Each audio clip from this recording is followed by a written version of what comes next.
Here's another old saying: faith isn't faith unless it's all you're holding on to. If your life and circumstances have resulted in a situation that is ugly, call it ugly. If you've lost it all, admit that you've lost it all. Be responsible to it. And if faith is all you've got left, use it. Create your own personal miracle.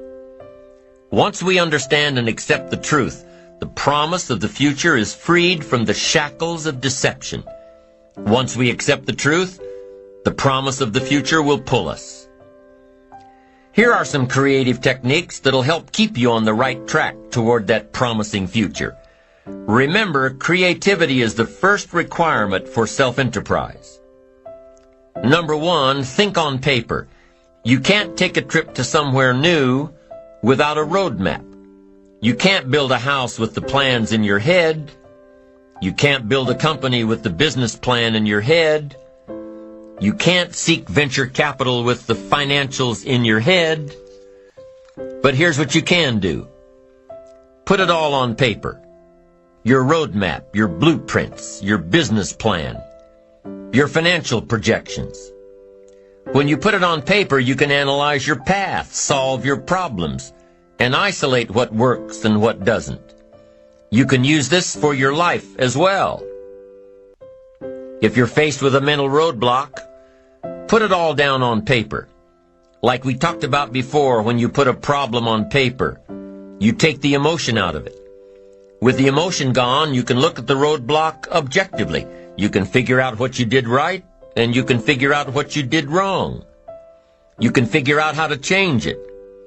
So here's what you do. Pick a problem out of your head and pull out a piece of paper. Then draw a line down the middle. On the left-hand side, jot down the problem. Just what is the problem? Write it out. We've got so much going on in our heads that we can't figure things out until we take a piece of it out and put it on paper. What is the problem? This is the problem. State it the best you can. The doctor says, "Oh, you look good. Come and see me in a year." And you say, "No, doc, I'm hurting here." He says, "No, that's negative. Just be positive." No, we've got some negative stuff we need to deal with. So what is the problem? State the problem. Write it down. Now, on the other side of this paper, you put the answers or the solutions. And I've got 3 questions to ask in order to find the answers. And by the way, these 3 questions can be used to solve almost any problem. Here they are. The first question you need to write down is this: what can I do? What can I do? Because you don't want to go any further than that if you can solve it yourself. What can I do? Then what you do is develop working papers. You start jotting down. I could do number 1. I could do number 2. I could do number 3. Here's some alternatives. Then you start analyzing them. Let's see, number 3. No, that one would take too long. I haven't got that much time. Okay, number 2, not sure. Okay, let's look at number 1. Maybe this is my best one, the one I thought of first. Now, if that won't work, here's number 2. What could I read? Maybe there's a book on my problem. Somebody spent a lifetime trying to figure out this problem.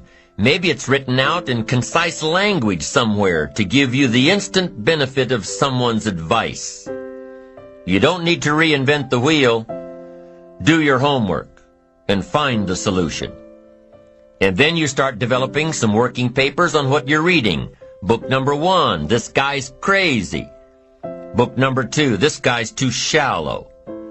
Book number 3, this guy's got some interesting things to say about this problem. I'm telling you, if you want to solve a problem, the best questions to ask are, number 1, what could I do? And number 2, what could I read? Don't miss the book that could help. So I'm asking you, don't sell yourself short here. You can find some answers.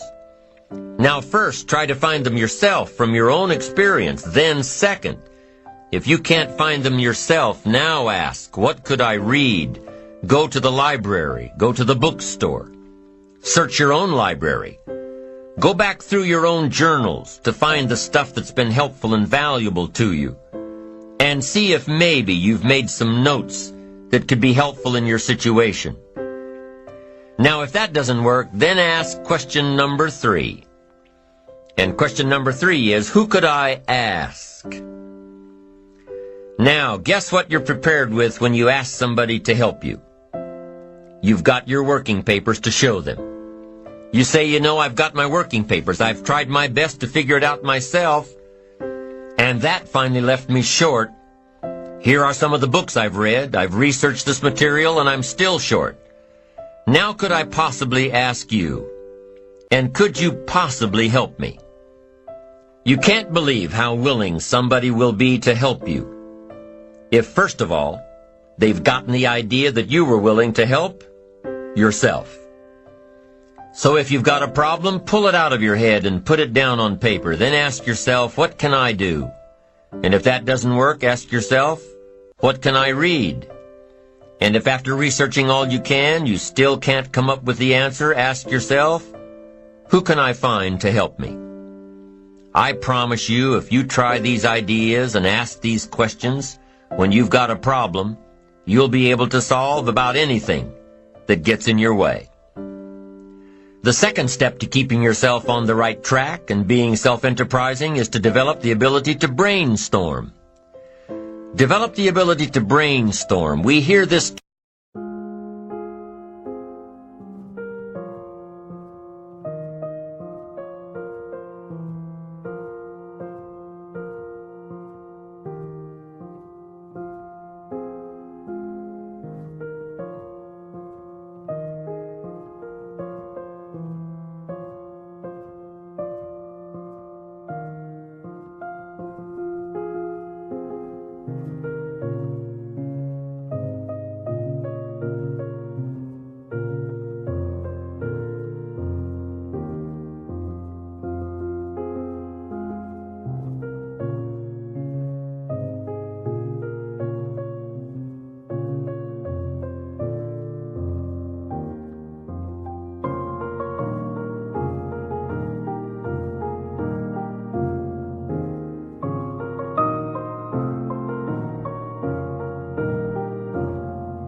term all the time, but what is brainstorming? Just what it sounds like, letting your brain go.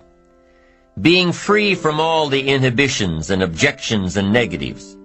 Just putting an idea into your brain and letting it take off, free associating.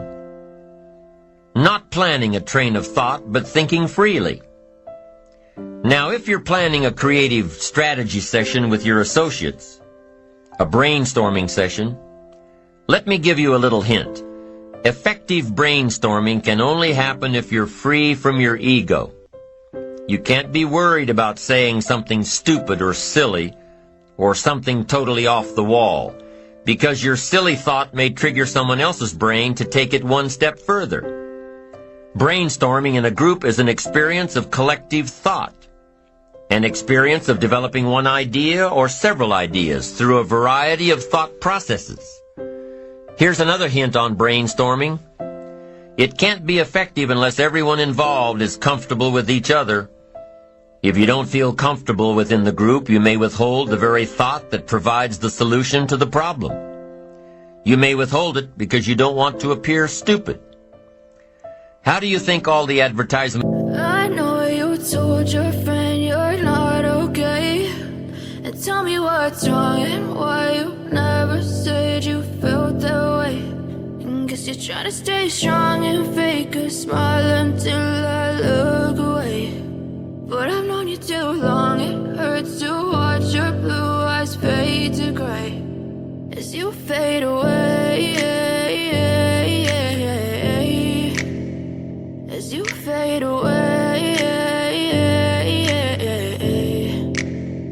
Yeah, I'm about to fade away, cause every time I wake up I feel like it's Monday. Something's going wrong with all the chemicals up in my brain. All of a sudden I don't look at anything the same way. Gotta build up of my thoughts sitting in an ashtray. I'm sorry that I'm so inconvenient, okay. Just let me be me and I'll stay out of your way. I can see the way you look at me, I'm such a disgrace. I never really asked to be brought into this place. You wanna love me? Well then baby I have a taste. All the highs and the lows, no you'll never be the same. I don't really wanna hurt you but I can't control the pain. If you're sticking by my side, maybe we could be okay. Okay, maybe you could be the change I need today. I promise that I've never felt this way. I really hope that you will choose to stay through all the pain. I know you told your friend you're not okay, and tell me what's wrong and why you never said you felt that way.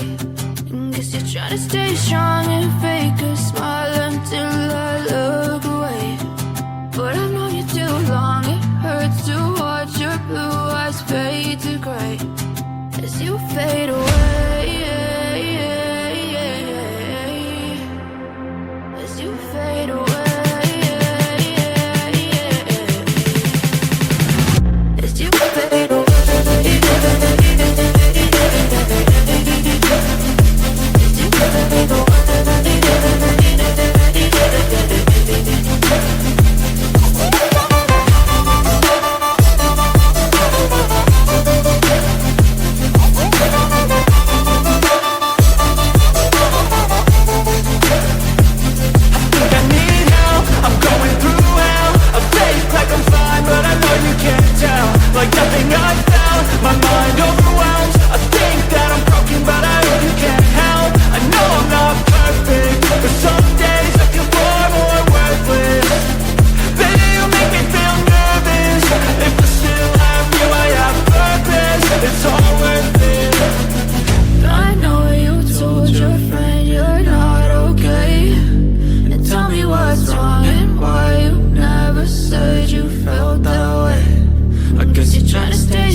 stay strong and fake a smile until I look away. But I've known you too long, it hurts to watch your blue eyes fade to gray.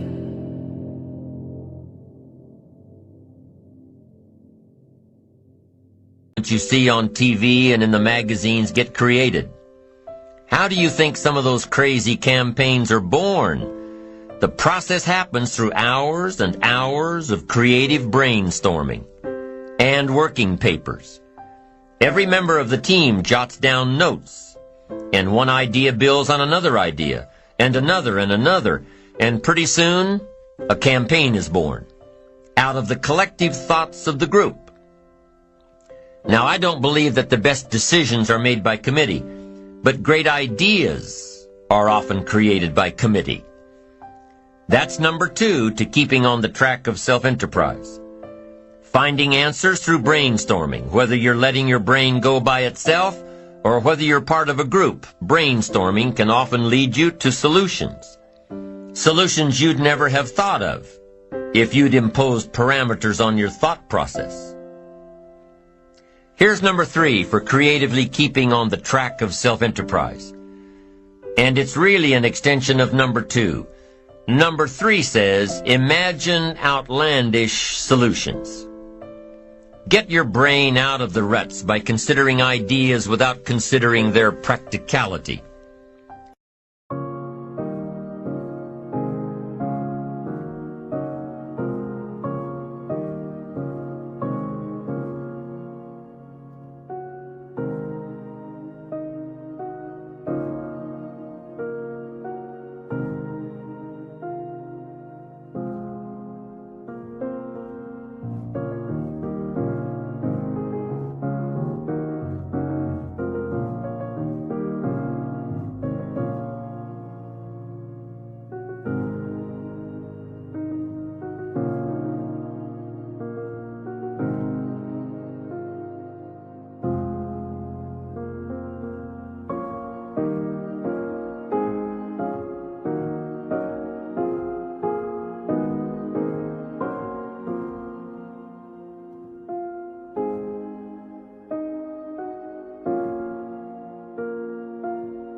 Consider ideas without considering how practical they are.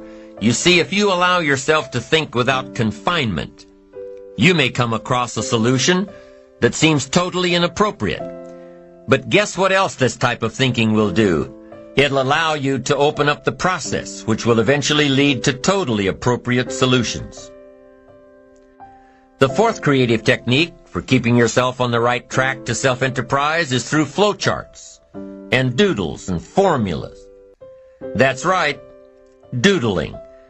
The thing you got in trouble for in grade school is actually quite stimulating to the brain, because the way you think while doodling is quite different than the way you think while creating a flowchart or writing a formula. Your doodles may end up looking like some symbol that will trigger your brain to think of an alternative solution. Drawing creative doodles wakes up a different part of your brain. Try creating a flowchart showing the path to success. What does it look like? Is it a straight course? Is it a varied course? Does it have a lot of curves and corners and different angles? Try creating a flowchart to success. It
doesn't matter if it ends up being accurate or not.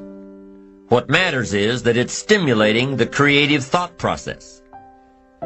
And once you awaken that creative part of you, you'll be amazed at the opportunities that were always there, ones you never saw before. It's all a matter of how you look at life and opportunities. The fifth method of creatively staying on the self-enterprising track is to access the information highway. It's amazing the kind of information that comes across the phone lines these days. With your computer, either your home computer or the one you've got at work, you can go online with hundreds of services. You can access stock quotes. You can access worldwide newspapers.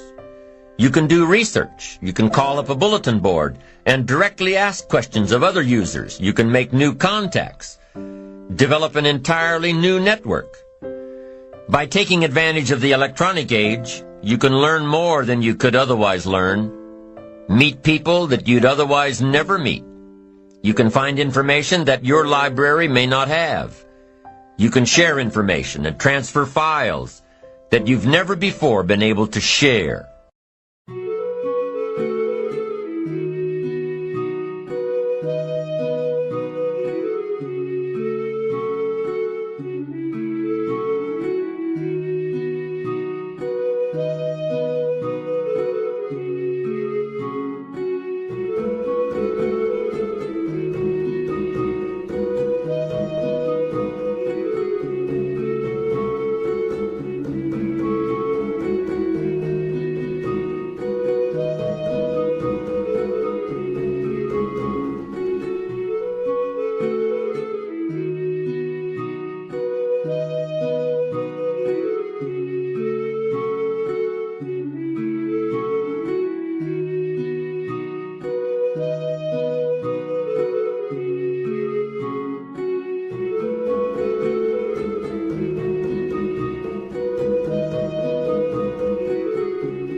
Many people are afraid of their computers. They don't take advantage of all their system has to offer. Work with your computer. Find out what types of information and services you can access. Use it as a new resource, a new specialized resource that's yours for the taking. The sixth technique for staying on track: commit yourself to learning.